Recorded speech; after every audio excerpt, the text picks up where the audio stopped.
انت يا بنت يا مخفيه انت. خدي اقولك، خدي تعالي يا بنت.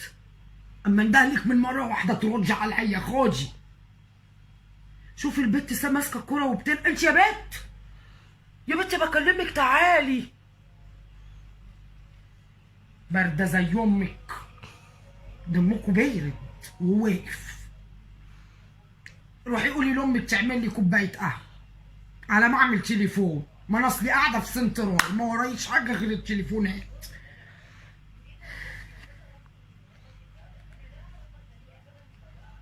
كلم البت بنتي شوفها فين، اقول لها تروح لاختها حامل الغلبانه دي.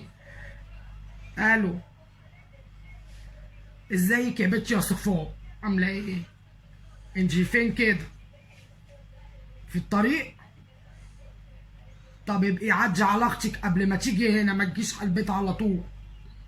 ايه اللي تعدي عليها على طول وانتوا يهود؟ ما تعدي عليها. هو ايه اللي تعدي عليها؟ ايه انت مش عارفه ان اختك حامل وتعبانه يا بنت؟ من يوم ما حملت رحت لها ولا قلت اشوف اختي ولا اعمل لها حاجه ولا اساعدها في حاجه ولا اشيل من قلقي في ايه؟ انت بتتعصبي يا بنت؟ مين اللي بيتعصب؟ انا اتعصبت؟ انت هتكدبي يا بنت انت رخره. انا عارفه انتوا اتعلمتوا الكذب ليه؟ ايه ده؟ كدابين قوي. المهم ابقي عدي على اختك، روحي شوفي طلباتها وشوفي ساعديها في البيت وما تخليهاش تقوم تشيل اشياء من الارض، تعملي لها كل حاجه. حرام، اختك حامل وتعبانه. انا لو بصحتي، انا بصحتي وزي الفل، بس كفايه عليا عمايل هنا في البيت. ما انتش عارفه المخفيه ندى طول النهار قاعده ماسكه الموبايل تقول لك بخش على الفيس وبخش على انا عارفه بتعمل ايه. انا ما بمسكش التليفون خالص. ابقي روحي لاختك شوفي طلباتها واعملي لها كل حاجه. لا ليه؟ لا ليه يا بت؟ طالعه غبيه ليه يا بت؟ في ايه؟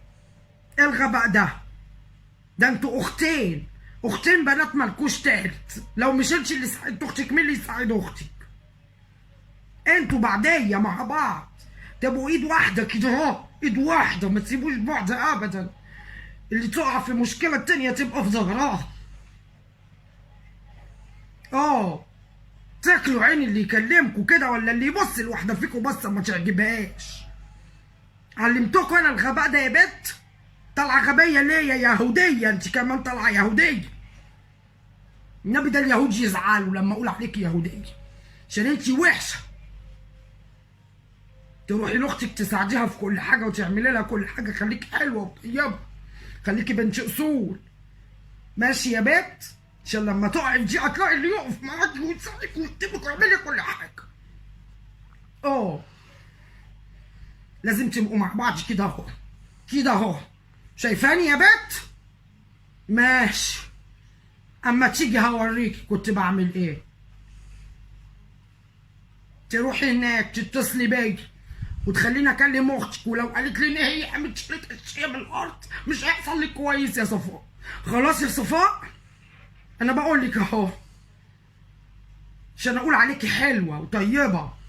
يلا يا بت اتعلمي الاصول شويه، خليكي حنينه كده على اختك. يلا مع السلامه.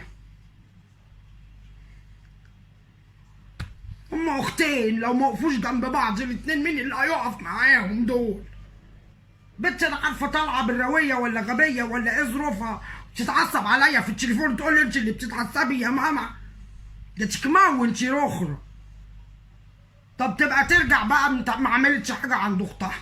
والله لا اتصل بيها كمان شويه واقول لها لو اختك محتاجه حاجه بس كمان لتاني يوم الصبح، وما تجيش البيت غير لما انا اقول لك، واختك تخف خالص وتبقى حلوه وتولد كمان. بس